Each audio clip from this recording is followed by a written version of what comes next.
सोलापूर हैदराबाद महामार्गावरील अपघाताची मालिका काही केल्या थांबायचे नाव घेत नाहीये। दोड्डी फाटा येथे काल गुरुवारी सायंकाळी भीषण अपघात झालाय। एसटी बसने दुचाकीला धडक दिली, यात एका तरुणाचा मृत्यू झालाय।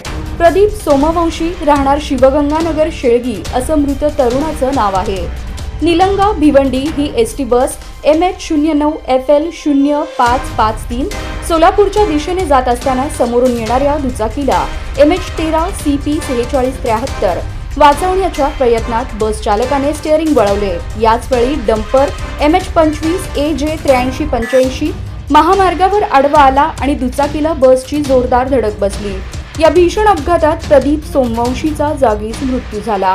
या अपघातानंतर डंपर चालकाने वाहनासह पळण्याचा प्रयत्न केला, तेव्हा एसटी बस चालक गजानन बालाजी यांनी प्रसंगावधान राखून दुचाकी स्वारांच्या मदतीने पाठलाग करून सोलापूर मार्केट यार्ड येथे डंपर अडवले। यावेळी ट्रॅफिक पोलिसांच्या मदतीने डंपरला ताब्यात घेण्यात आले, पण चालकाने घटनास्थळावरून पळ काढला।